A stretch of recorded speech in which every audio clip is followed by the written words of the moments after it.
Merhaba değerli izleyiciler, ben Barış Boyraz. Merhaba, hoş geldiniz. Ben Erdalar, yorum masasına hoş geldiniz. Evet, bugün Birlik Zamanı özel yayınımızda Güney Kürdistan'a dönük saldırılar, HDP'ye dönük saldırılar, kapatma davası, Güney Kürdistan'daki gerilimli durum, Kürdistan'ı Savun İnisiyatifi'nin eylem etkinlikleri, Avrupa'da Kürdistanlılar bu hafta eylemlere çıkacaklar. Bu eylem etkinlikler, tepkiler, açıklamalar, sıcak haberler, Kürdistan'dan, Türkiye'den, dünyadan sıcak gelişmeleri 3 saat boyunca sizlerle paylaşıyor olacağız. Birlik için, Birlik özel yayınımız başlıyor. Yorum masasındayız. Yeniden hoş geldiniz. Hashtagimiz başladı. Jibo Yektiya Kürdistan için birlik zamanı. Bunun varyantlarını çoğaltabiliriz. Türkiye'ye, Orta Doğu'ya demokrasi ve özgürlük gerekli. Dolayısıyla sadece Kürtler için birlik değil, demokrasi güçleri için birlik, kadınlar için birlik, ezilenler için birlik, doğa için bunun birçok şeyini çünkü talan ediliyor, doğa da talan ediliyor, Kürdistan doğası talan ediliyor, doğa için birlik. Varyantları bunun önümüzdeki günlerde arttıracağız elbette. Tek konumuz bu olmayacak. Stüdyoda konuğum gazeteci arkadaşım Erem Kansoy. Erem hoş geldin. Merhabalar. Erem, öncelikle kampanya ile ilgili görüşlerini almak istiyorum. Bu birlik kampanyasıyla ilgili genç bir meslektaşımız olarak, dünyayı izleyen bir meslektaşımız olarak bu tür kampanyalar neden önemli? Bu tür kampanyalarla gençlere ya da toplumun çeşitli kesimlerine ulaşmak mümkün mü?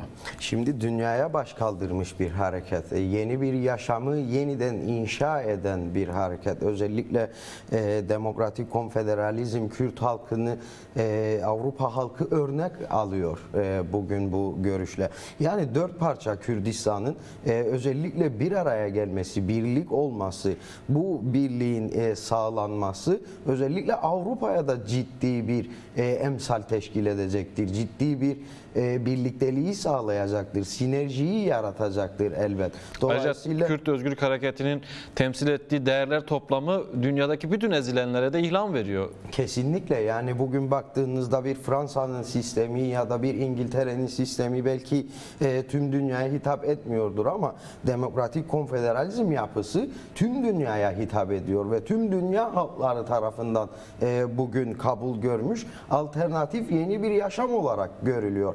Dolayısıyla hal buyken Kürdistan'da Kürtler arasındaki herhangi bir sorun ve problemin yaşanması gerçekten geleceğimizi ciddi anlamda etkileyecektir. Kürdistan'ın birliği ise geleceğini toplumların, Avrupa toplumlarının da dahil olmak üzere geleceğimizi garanti altına alması anlamına da geliyor aslında. Bunu biraz da böyle yorumlamak gerekiyor. Ayrıca tabii bu birlikten kastedilen ilkesel bir birlikten söz ediyoruz. Yani içeriği olan, tercihleri olan, dünya görüşü olan bir birlikten söz ediyoruz. O birliklerin içerisinde eşitlik var, özgürlük var. Dolayısıyla yeni bir hayat var orada. Dünya, yani dışarıdan özellikle Kürdistan'a yönelik saldırılarla birlikte, Türkiye'nin Güney Kürdistan'a saldırılarla birlikte pek çok uluslararası delegasyon heyetleri Güney Kürdistan'a gitti. Birlikte izledik. Çoğuyla temas halindesin. Sorular soruyorsun. Olup bitenleri anlamaya çalışıyorsun. Yani Kürtlerin dışındaki Kürtlerin dostları, internasyonal gruplar bu meseleye nasıl bakıyorlar? Nasıl algılanıyor bu mesele dünyada? Özellikle insanlık adına yola çıktıklarını söylüyorlar. İnsanlığın verdiği mücadele, insan sevgisi ve az önce de belirttiğiniz gibi dünya görüşü. Şimdi Avrupalıların belirli bir düzeyde aldıkları eğitim onlara bu dünya görüşünü bir nebze de olsa aşılıyor. Kürdistan'daki herhangi bir savaş için, herhangi bir soykırım için hemen Avrupalılar ciddi duygusal tepkiler gösterebiliyor aslında. Dolayısıyla baktığınızda Türk Devleti'nin Güney Kürdistan'a olan işgal saldırılarına göğüs germek için, canlı kalkan olabilmek için yola çıkan bu duyarlı insanlar aynı zamanda Kürt halkının ne için mücadele verdiğini de içselleştirmiş durumdadır.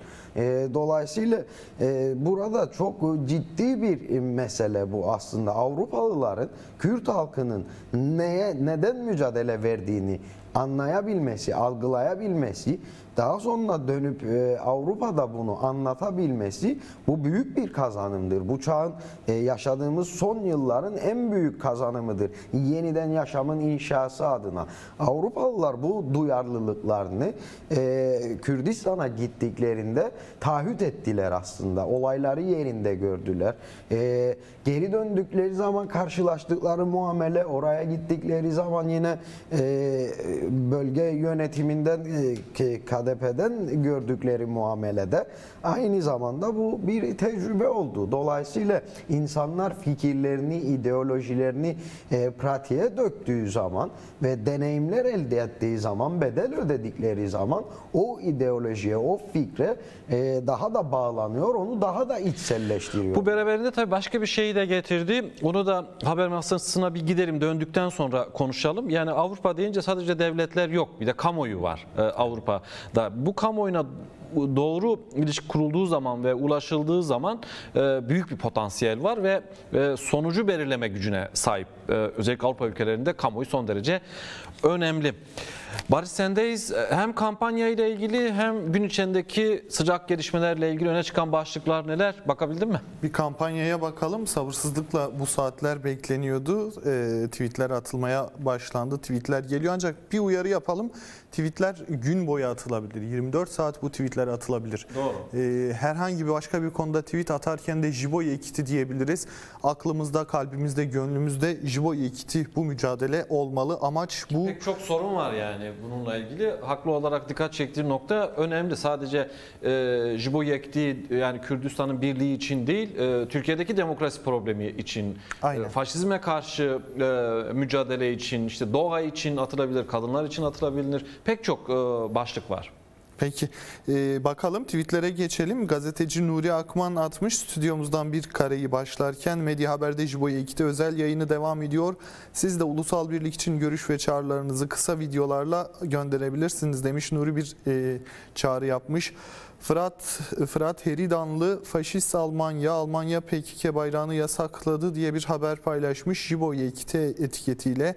Ateş'in çocuklarının bir eylemini paylaşmış aynı şekilde. Hüseyin mecliste HDP milletvekili Erdal Aydemir'in konuşmasını Jibo Yekiti hashtag ile paylaşmış. Mirhan Avesta'da İkram Belekani'nin, gazeteci arkadaşımızı İkram'ın Jibo Yekiti'ye kurdan Guhbedin perspektifen Reber Öcalan'ı pişkırıya rast diye bakın. Zarara nadın Kurdeyatiye demiş. Kürtlerin birliğine zarar vermeyin demiş. Kürt Halk Önderi Abdullah Öcalan'ın konuşmasını vermiş. Mirhan Avesta ise bunu Jibo Yekiti hashtag ile paylaşmış. Hüseyin Kavatolhulda'nın Gerilla TV'nin paylaştığı görüntüleri Jibo Yekiti görseliyle hashtag ile paylaşmış. Oslu geçmişte üstüne ne döktüler bilemem ama gelecekte siz ve AKP'lilerin üzerine çok pislik dökeceğiz. Soysuzun soysuzları demiş. Yine Sedat Peker 128 milyar dolar nerede gibi soruları sormuş. Tweetler gelmeye devam ediyor ancak bu... Senin kendi attığın tweet'i pas geçtim. Evet, ben kendi attığım tweet'i pas geçtim.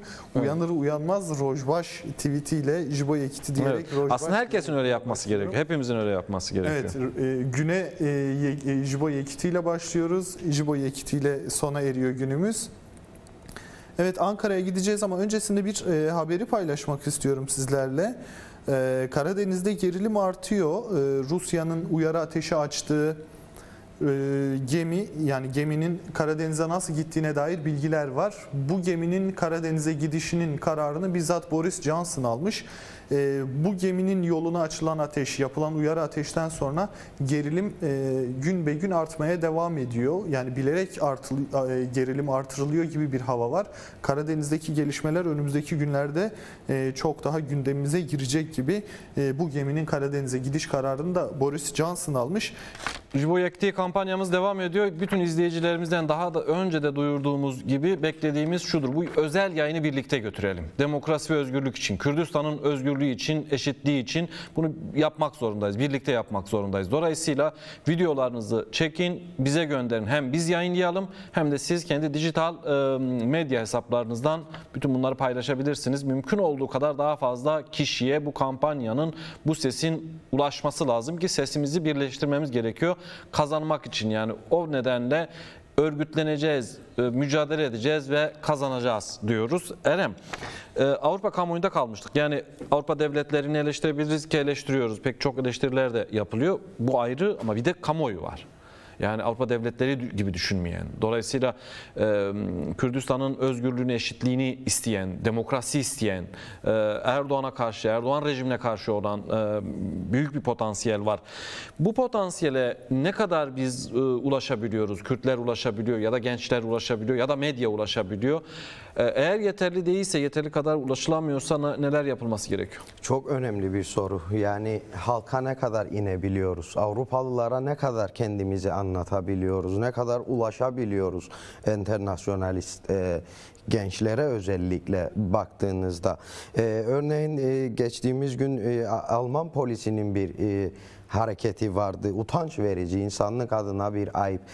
Gerçekten insanlık adına Kürdistan'a giden delegasyondan dönen 6 kişiyi resmen federal polis alıkoymuştu uçak alanında. Farklı odalarda 5'er saat gözaltında tutulduklarını söylemişti röportaj yaptığımız bir genç arkadaşımız. Özellikle kamuoyunun oluşturulması, yine bu konuda ciddi bir duyarlılık sağlanması gerekiyor. Yani ne yapılması gerekiyor? Özellikle Avrupalı internasyonalistlere ciddi anlamda inisiyatif verilmesi gerekiyor.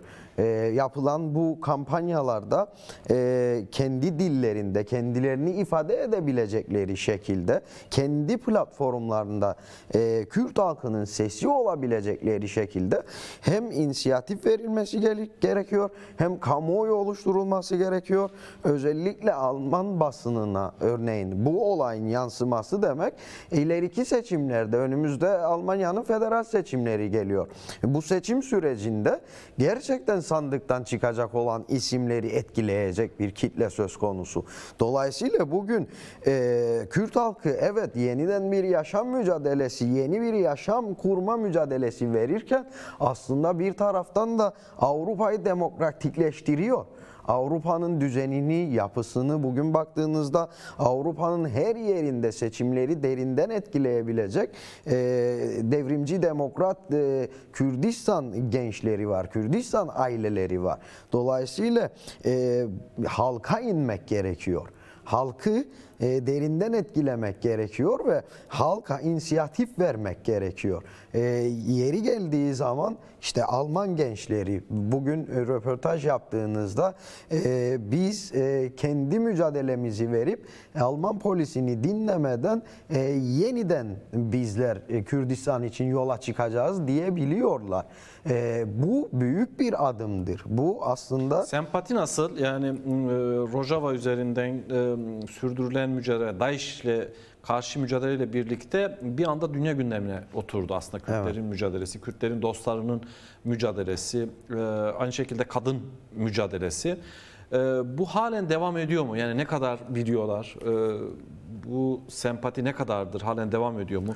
Bununla ilgili gözlemin Şimdi nedir? sempati denildiğinde Kürt halkıyla Avrupa halkının birbirine sempati duyması Kobane'den başlıyor. Kobane sürecinde Kürt halkı sesini dünyaya duyurdu. Ve dünya gerçekten bu sesi duydu. Herkes işini gücünü bırakıp Kobane'nin özgürlüğü için sokaklara düştü. Sokaklara düşenler, sokaklara çıkanların yansıması Kobane'de de gördük. Özellikle çok ciddi anlamda insani yardım bölgeye ulaşmıştı o süreçte. Dolayısıyla Avrupa halkının duyarlılığından daha önce de bahsetmiştik. Bu sempati, bu duyarlılık hem sempatiye dönüşmüş vaziyettedir. Kobane'deki o canlılık, o heyecan baktığınızda Rakka'nın DAEŞ karanlığından aydınlığa çıkmasına, ardından Efrin'deki işgal saldırılarında Avrupalıların sokaklara dökülmesinde gördük.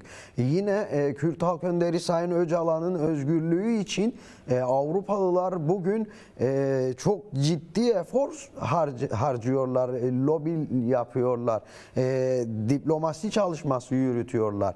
Kendi bölgelerinde, kendi devletlerine, örneğin Türkiye'deki HDP'ye dönük zulüm ve baskıları, kadınlara dönük zulüm ve baskıları engellemek adına hemen hemen her konferansta, her toplantıda seslerini yükseltiyorlar. Peki şimdi Erem, özellikle Kürt Halk Önderi Abdullah Öcalan'la ilgili İngiltere'de sendikalar çok önemli çalışmalar yapıyorlar. Hatta bugün de bir haber var. Birazdan Barış'ta galiba Barış'ın haberler içerisinde, notlar içerisinde o haber var. Varsa bizimle paylaşır.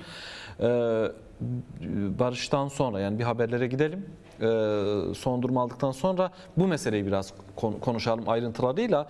Sempatinin artık orada önemli bir güç var. Yani örgütlüğe, daha fazla bir örgütlüğe dönüşmesi lazım. Sempati örgütlenmeye başlıyor. Evet. Yani ama büyümesi lazım. Potansiyel çok büyük. Tomurcuk sadece Avrupa değil. Açtı. Evet. Fakat Latin Amerika'ya bakıyorsun, durum aynı şekilde veya dünyanın bambaşka yerlerine doğru etkili iletişim kurulduğu zaman karşılık bulması pekala mümkün. Evet. Barış, sendeyiz, ne var ne yok? Kısaca birkaç habere bakalım ama bıraktığın yerden almak istiyorum Erdal. Britanyalı sendikalardan işgal saldırılarına tepki haberi oldukça önemliydi. Dikkat çeken de bir haber. Çok sayıda sendikanın genel sekreteri Türk Büyükelçiliğine bir mektup yazdı. Güney Kürdistan'daki saldırılara kesinlikle son vermeye çağırdı. İngiltere'nin en önemli sendika yetkilileri var. İmzacıların isimleri de yazılmış. Şu an ekranlarınızda gördüğünüz isimler sendika genel sekreterleri. Türk Devleti'nin Güney Kürdistan'da yürüttüğü işgal ve soykırım saldırılarına acilen son vermesi gerektiği söylenmiş. Yine aynı şekilde Mozambik'e dönük bir uluslararası müdahale öngörülüyor. Fırat Haber Ajansı'nda yer alan bir habere göre yine bugünkü sıcak bir gelişme Almanya'da Düsseldorf ve Frankfurt havaalanındaki gelişmelere paralel bir gelişme aslında. Türk Devleti ile Almanya'nın ilişkilerini ortaya çıkaran bir gelişme. PKK bayrağı Almanya'da yasaklanmış, detaylarını konuşuyor olacağız yine önümüzdeki saatlerde. Bugün aynı zamanda Strasbourg'da devam eden özgürlük nöbetinin de 10. yılına girmiş olduk. Buna ilişkin de yarın televizyonumuzda yine bir özel yayınımız olacak. Tüm detaylarıyla 10 yıldır süren bu özgürlük mücadelesini konuşuyor olacağız. Yeniden yorum masasındayız. Konuğumuzla devam edeceğiz. Jibo Yekti kampanyamız tüm hızıyla devam ediyor. Videolarınızı tabii ki bekliyoruz. Sosyal medya hesaplarını, dijital medya hesaplarını da etkin kullanmayı unutmuyoruz. Erem, Kürt Halk Önderi Abdullah Öcalan'la ilgili Barış da az önce haberini paylaştı. Bunun biraz yorumuna, detayına bakabilir miyiz? Senin yakından izlediğin bir mesele.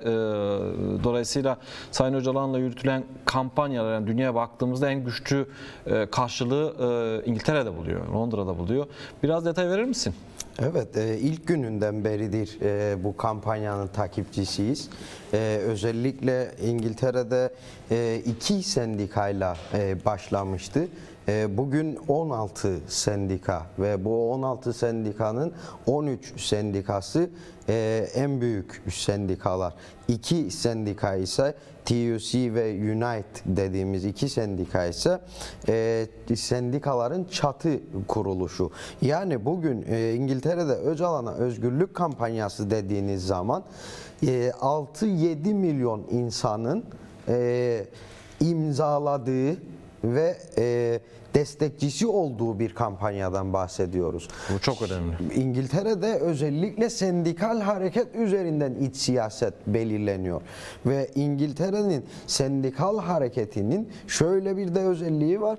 Enternasyonalist dayanışması var tarihte. Yani bugün örneğin baktığınızda Nelson Mandela için yürütülen kampanya vardı.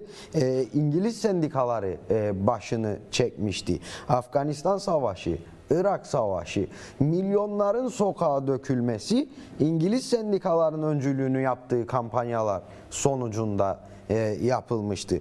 Yani dünya siyasetine gerçekten derinden etki eden İngiltere'nin hani deyim yerindeyse kendi söyledikleri o güneşi batmayan devletin, imparatorluğun bugün böylesi bir sendikaya sahip çıkması, sahiplenmesi gerçekten az önce de bahsettiğimiz yeniden yaşamın inşasında bir tuğladır, bir adımdır. Geleceği aydınlatmak adına bir adımdır. İngiliz sendikalarının örneğin ASLEF bugün işçi sendikası ve 2 milyon işçiyi temsil eden bir sendika. Bugün bakıyoruz ASLEF sendikasının girişinde ve ofislerinde Sayın Öcalan'ın posterlerini, söylemlerini, sözlerini görebiliyoruz. Dolayısıyla İngiliz halkına, İngiliz toplumuna ve İngiltere'de yaşayan enternasyonalist kitlelere ulaşmayı başaran bu kampanyayı bugün İngiliz sendikaları Avrupa'ya taşımaya başlıyor. Örneğin Avrupa Sendikalar Konfederasyonu'nun İngiliz Freedom for Öcalan kampanyasıyla, Öcalan'a özgürlük kampanyasıyla önümüzdeki dönemde bir toplantı kararı aldı. Yani bu devrim niteliği taşıyan bir durum açıkçası. Yani Avrupa'ya da yavaşça bu kampanyanın yayılıyor olması bugün sadece Öcalan'ın özgürlüğü, fiziki özgürlüğü elbet öncelikli hedef. Bu kampanyanın öncelikli hedefi Öcalan'ın özgürlüğünün sağlanmasıdır. Fakat bu kadar yayılması, bu kadar genişlemesiyle demokratik konfederalizm anlayışını ve Öcalan'ın fikirlerini yine Kürt halkı ve dostlarının bugün vermiş olduğu mücadelenin değerini daha da yaymak anlamına geliyor. Yani bugün bir İngiliz sendikacı... Anladığımız kadarıyla senin de açıklamalarından sadece tabii ki fiziki özgürlüğü sizin dediğiniz gibi çok önemli. Fikirleri de giderek bir karşılık buluyor değil mi? Sendikalar içerisinde, toplumun çeşitli kesimler içerisinde, kadın hareketi içerisinde. Evet, özellikle baktığınızda Avrupa'daki feminist hareketler bugün Kürt kadın mücadelesini örnek alıyorlar. Bunun yanında belirttiğiniz gibi yani bu kampanyanın evet amacı Öcalan'ın derhal fiziki özgürlüğüdür, izolasyonun derhal kırılmasıdır. Öcalan'ın Orta Doğu ve dünya barışındaki rolünü oynayabilmesi için önünün açılmasıdır. Zaten ilk 3 maddesi bunlar bu kampanyanın. Fakat doğalında gelişen, doğal seleksiyonunda gelişen olaylar karşısında bugün bakıyoruz Öcalan'ın fikirleri Avrupa halkları tarafından benimsenmiş durumda. Hatırlarsanız birkaç ay önce bir gazete kampanyası yapılmıştı. Bunu İngiliz sendikaları kendi imkanlarıyla kendilerinin fikri olarak İngiltere'deki 23 yerel gazete ve 4 ulusal gazetede Öcalan posterlerini yayınladılar. Yani o süreçte telefonlarımız durmadı. Takdir ve özellikle bu mücadeleye nasıl katkı sunabilirim yönündeki mesajlara artık bir cevap vermek için bir ekip oluşturmuştuk İngiltere'de. Dolayısıyla baktığınızda bu kampanya böyle sadece bir kampanya olarak ele alınmamalı. Aslında geleceğe dönük, ileriye dönük atılan büyük bir adım, yeniden yaşamın inşasındaki büyük bir tuğla, sağlam bir temel taşı. Ayrıca bunun bütün dünyanın yani geriye kalan dünyanın diğer bölgelerinde de benzer çalışmalar var. Güney Afrika'da Nelson Mandela'nın kurduğu örnek alınması gerekiyor. Evet, Kıharak sendikası, Nelson Mandela'nın kurmuş olduğu sendika. Güney Afrika'da bugün Guterres'e mektup yazıyor, cevap alıyor. Peki. Öcalan'ın özgürlüğü için talepte bulunuyor. Bunlar çok büyük gelişmeler. Devam edeceğiz. Bir yorum masasına döneceğiz. Sözü Erdal'a verelim. Erdal, sizdeyiz. Barış, teşekkürler. Erem, şununla kapatalım. Bu dijital medyanın gücü. Yeni bir çağ başlıyor. Dolayısıyla cep telefonu, teknolojinin gelişmesiyle birlikte, hayatımıza girmesiyle birlikte hayatın pek çok alanını değiştirdi ama en çok da medyayı değiştirdi. Dolayısıyla bu gücü bugün toplumsal mücadele için nasıl kullanılabilir? Erdal, ben Eren başlamadan kesmek istiyorum. Eren'e de bir selam var. Bu tweet'i paylaşmak istedim. Eren gitmeden görelim bunu. Olur tabii. Arkadaşlarım ekrana verirlerse herkes görsün. Gazeteci Zana Deniz, gazeteci Erem Kansoy Medya Haber'de Jibo Yekiti özel yayınında gündemi değerlendiriyor demiş. Medya Haber'i de etiketlemiş. Zana Deniz'e de buradan teşekkür ederim. Bizi izleyen tüm izleyicilerimize Erem'e de buradan selam göndermiş oldu. Buyurun. Teşekkürler. Medyadan söz ettik. İşte medyanın gücü. Evet. Buyurun. Tam da yerinde Deniz arkadaşımıza da Zana'ya da teşekkürler. Sosyal dijital medya bugün kamuoyu oluşturulmasında çok ciddi bir etki yaratıyor. Yani bugün birçok insanın işte bir tweet atıp duyarlılık göstermesinin yetersiz olduğunu eleştiriyoruz. Ya da bunun yani bir deyim vardır, hareket sözden daha güçlüdür diye. Şimdi evet, belki klavye devrimciliği denen söylemler de çıktı. Fakat unutmamak gerekiyor ki yani bugün milyonlara ulaşmanın yolu bu. Milyonlarca insan sosyal medya ve dijital ağlar üzerinden komünikasyon, iletişim kuruyorlar.